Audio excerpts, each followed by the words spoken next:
I was thinking about something the other day, and it's the amount of people in both WWE and AEW that they are either underutilizing or they aren't using at all.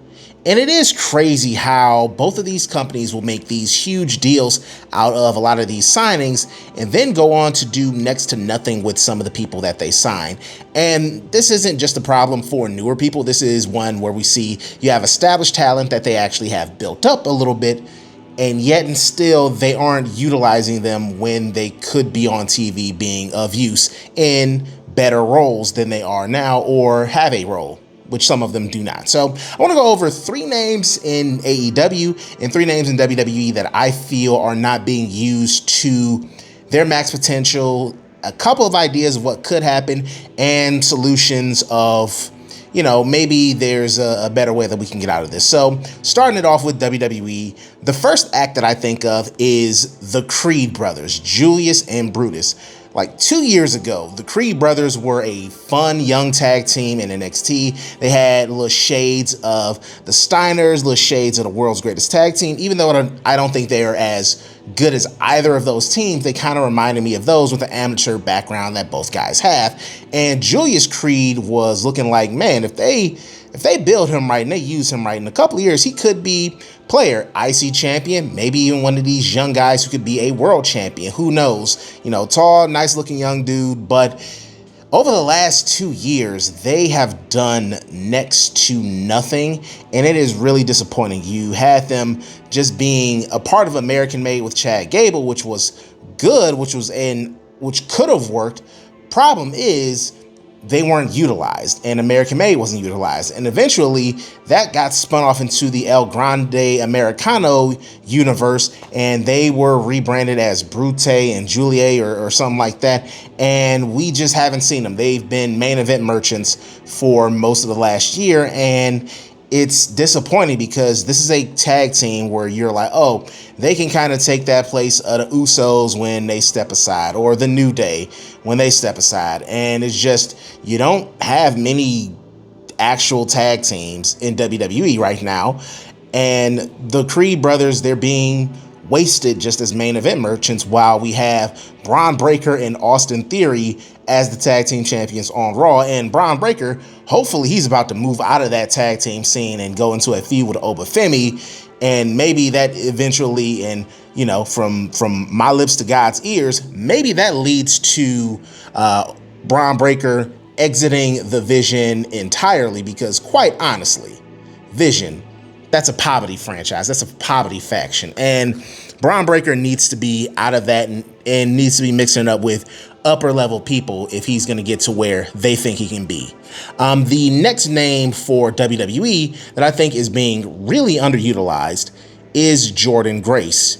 Now, again, a couple years ago, Jordynne Grace was a nice big signing to NXT. She was coming off her run in TNA as a Knockouts champion. Like, she had done a lot, and it was a nice amount of hype for Jordynne Grace. And injuries and bad booking have just sapped a lot from her. And it's just weird. Again, she's another one who's become a main event merchant. And is she hurt? Like, I haven't seen her on the last couple of main event episodes. Is she hurt? I don't know. So to get back to my suggestions for what they could do, like I said, for the Creed brothers, start putting them on Raw, start booking them in the tag title scene, book an actual tag team to go for the tag team titles. For Jordynne Grace, I think she could have stayed in NXT for a year and gotten an NXT title run and actually been ready around this time to come up, similar to how I think they're doing with Tatum Paxley and eventually what they're going to be doing with Lola Vice. So the path was there. It's just they were in a rush to add someone new, and now Jordynne Grace is just kind of stuck in a weird purgatory. And I think if she moves over, I think a move over to Raw could freshen her up, because she would be on the bigger stage, bigger show. that could give her an opportunity to work with people like the Judgment Day girls, could give her an opportunity to work with a Becky Lynch or a Stephanie Vaquer, kind of elevate Jordan and show what she can do. I think at this point, you kind of need to refresh both rosters. A draft, a superstar shakeup is necessary to kind of freshen up both the mid-card and main event scenes of both shows, because SmackDown is kind of imbalanced when it comes to the main event scene. You have Cody, you have Punk, you have Gunther, you have a very strong set of people on the main event scene, and the mid card is kind of suffering. Whereas on Raw, you have a thriving IC title scene with Penta, with Chad Gable as the new champ. You have Dominic Mysterio, you have JD McDonough, you have a whole bunch of people, Ethan Page, Devon Evans, Rusev, a whole lot of people to go after that IC title. And on the main event scene, you don't really have that many options now that we've run through both Roman Reigns versus CM Punk and Roman Reigns versus Seth Rollins. So both shows could use a shakeup, but this is about Jordynne Grace. I think her moving over to Raw would be a better move to kind of freshen her up a little bit. And the last person for WWE that I think is being underutilized is Julia. Oh my God. I am at the point where I'm like, free Julia. Like, Julia came in with so much hype. She was the next great Joshi wrestler, following in the footsteps of Asuka and Io Sky and Kairi Sane, going to the WWE to get that spotlight. And they have done such a poor job with Julia. Like, she's just been the Women's United States champion.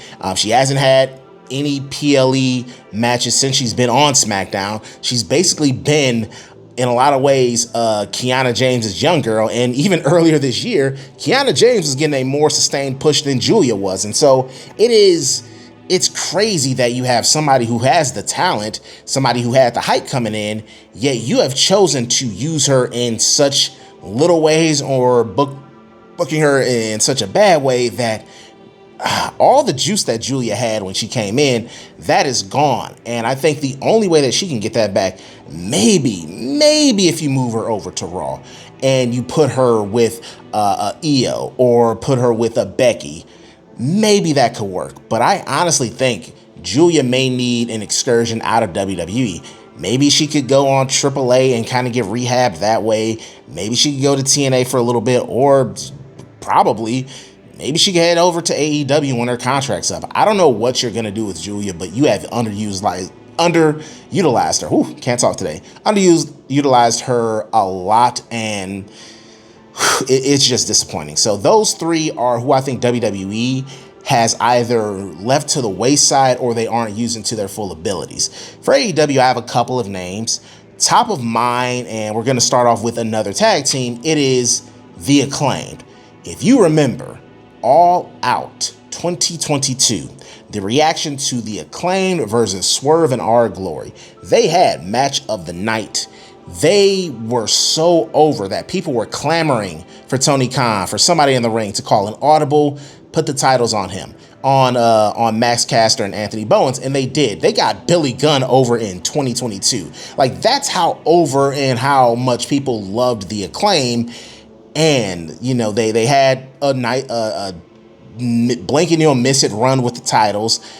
They then had the trios titles. They were the Bang Bang Scissors Gang with the Bang Bang Gang, Bullet Club Gold. And it's just been a steady slide into irrelevance. And now they aren't even a team anymore.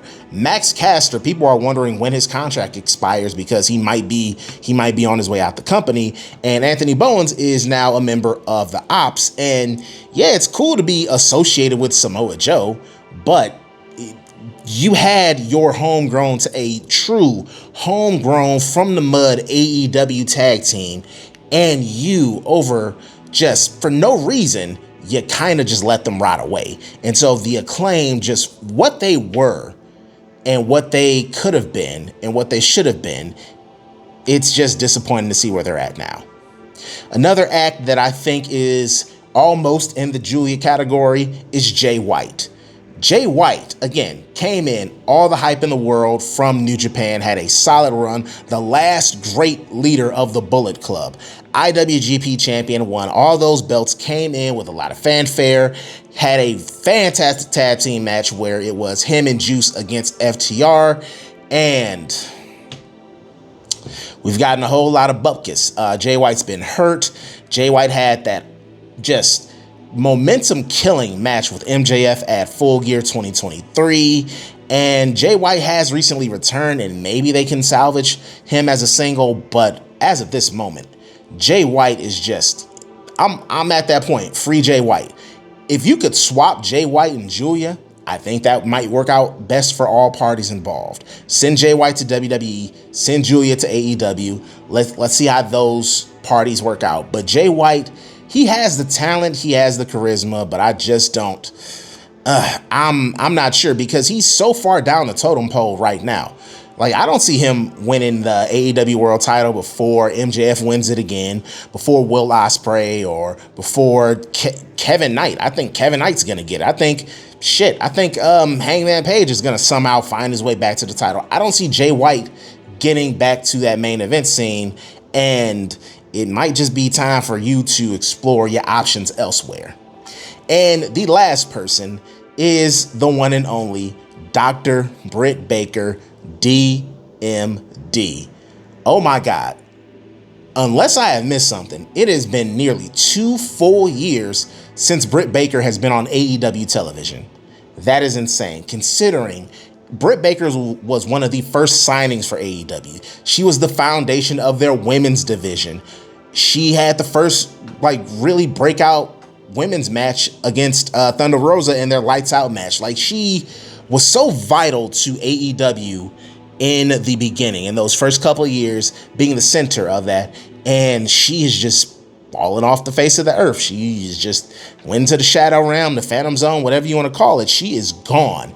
And it could be, some ego issues. I think she got into it with MJF and his girlfriend, and MJF, not the best person to beef with because of how high up he is. And I think she may have also had some issues or some static with Mercedes Moné. And no disrespect to Britt Baker, if I'm Tony Khan and I'm choosing between Mercedes Moné, an established name, Sasha Banks, even though she's not Sasha Banks, but somebody who's proven that she can be a main eventer and a big star, versus Britt Baker, apologies to Britt Baker, but I'm choosing Mercedes Moné every day of the week. And it seems like she made wrong enemies. She may have played the politic game a little wrong, and she is now on the outs. And I'm not sure if a WWE move would save her at this point because she's been gone for so long.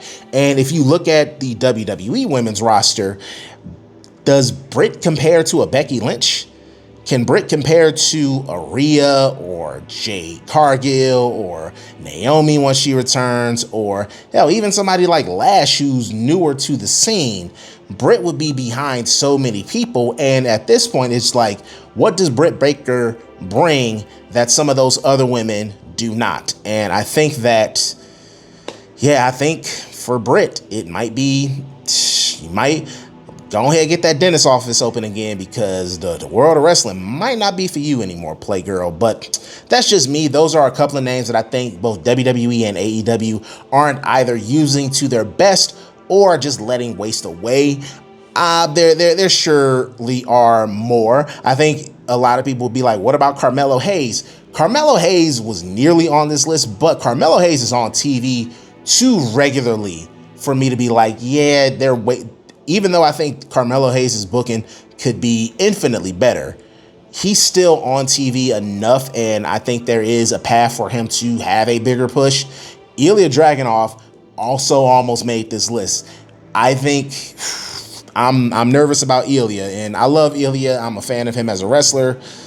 I'm nervous for him in WWE at this point, and he may want to start thinking about applying his trade elsewhere if he doesn't show up soon on TV. But that's going to do it for this video. I want you to drop names in the comments below. Who do you think WWE and AEW are not using to their best? And what are some pathways that you could see? Give me some solutions. Let's be solutions oriented. Who are some people that you think WWE isn't using to their best, and come up with a solution for them. Let's see if we can do Tony Khan's and Triple H's jobs better than them. Let's see if we can book these people out of obscurity. In the meantime, make sure you subscribe to the channel, like the video, and I'll catch y'all with another review, another video coming soon.